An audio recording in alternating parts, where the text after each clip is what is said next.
नमस्कार दोस्तों, मैं मेडिकल एस्ट्रोलॉजर अंजना गुप्ता आपके साथ एक प्रश्न से जुड़ती हूँ।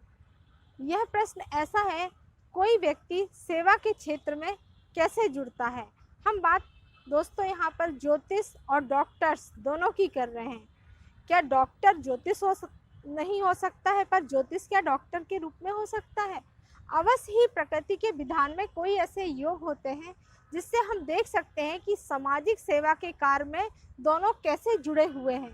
विभिन्न ग्रंथों के अवलोकन के बाद मैंने पाया है कि चिकित्सा क्षेत्र में कुंडली में कुछ ऐसे योग होते हैं जो निश्चित रूप से ज्योतिष और चिकित्सक को जोड़ते हैं।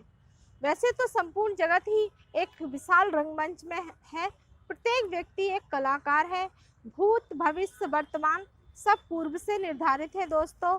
अब यहाँ पर न्यूटन ने भी इसी बात की क्रिया व्यक्त की है कि हमारी कोई क्रिया की प्रतिक्रिया होती है, तो ज्योतिष भी पूर्ण जन्म और कर्म पर विश्वास करके इस क्रिया को अंजाम देता है। ज्योतिष भी प्राकृतिक नियमों से बंधा है, जिस तरह की चिकित्सक भी एक विज्ञान के नियमों से बंधा होता है।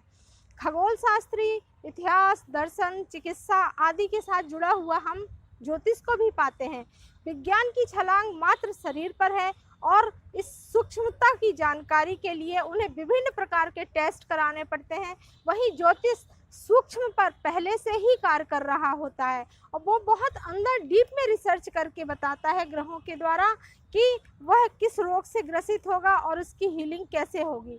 वैसे तो ब्रह्मा ने सृष्टि की रचना से पहले ही आयुर्वेदिक को बना दिया था और ऋषियों ने इसका ज्ञान दिया था। दोस्तों, मैं बताना चाहूँगी कि अत्रेय ऋषि ने काय चिकित्सक का ज्ञान दिया, वहीं भगवान धन्वंतरी जी ने सल तंत्र का, जो सल चिकित्सा होती है उसका, और कश्यप जी ने कौमार भृत्य का उपदेश दिया। यह भी एक बहुत बड़ा डॉक्टर और ज्योतिष के लिए जुड़ा हुआ कार्य है। डॉक्टर ने विभिन्न विभाग जुड़ते हैं डॉक्टरों से, उसी तरह से हमारे ज्योतिष में विभिन्न ग्रह के विभाग होते हैं। सूर्य, चंद्रमा, उदाहरण के लिए बताना चाहूँगी, सूर्य, चंद्रमा, गुरु, ये सब ग्रेविटी की बात अगर करते हैं, पृथ्वी की चुंबक की बात करते हैं, इलेक्ट्रिसिटी की बात करती, सभी प्राणियों में हलचल होती है। इस हलचल का गहरा प्रभाव हम मन में भी देख सकते हैं और 16 कलाओं से प्रभावित होकर चंद्रमा की रोगों का कारण भी बनता है। डीएनए का फार्मूला भी 5 ग्रह और 9 ग्रह और 5 तत्वों से जुड़कर बनता है। डीएनए का फार्मूला में सारे जो डीएनए के डिकोड है अगले किसी एपिसोड में मैं बताना चाहूँगी दोस्तों। और इसी के साथ आपको 24 घंटे में रक्त के रसायन बदलते हैं, इसका कारण भी ज्योतिष में चंद्रमा से जुड़ा है। डॉक्टर जहाँ खोज करते हैं, निदान करते हैं, वहीं पे हमारा ज्योतिष में उन्हें बहुत अच्छी सहायता मिल सकती है।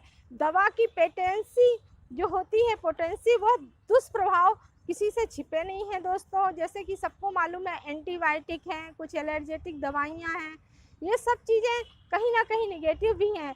टीके का प्रयोग भी ज्योतिष से जुड़ा हुआ है। ज्योतिष एक अद्भुत विज्ञान है।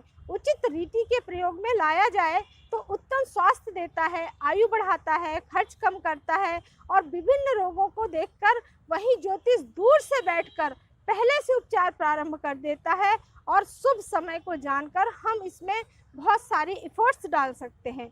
ज्योतिष अष्टमी व्याधि नाशनी को बताता है। इसका कारण साइंस से जुड़ा है। सूर्य और चंद्रमा 90 डिग्री पर होते हैं, तो कोई भी बीमारी को ठीक करने में हमारी जो औषधि हम लेते हैं वो जल्दी ठीक करती है। और वहीं अगर कोई बीमारी है तो बहुत उग्र रूप से चतुर्दशी को, जब सूर्य और चंद्रमा 160 अंशों पर होता है, तेजी से बढ़ती हुई दिखाई देती है। कई बार सोचा है दोस्तों कि मेडिकल एस्ट्रोलॉजी में मेडिसिन रिस्पॉन्ड क्यों नहीं कर रही है। यह बात एक चिकित्सक कैसे बता पाएगा, जबकि ज्योतिष इसे देख लेता है और जान लेता है, क्योंकि आयु के कारक देवता शनि हैं और शनि देवता के ऊपर अगर बुध और चंद्रमा की दृष्टि पड़ रही है शनि के साथ, तो निश्चित है वो दवाई रिस्पॉन्ड नहीं करती हैं।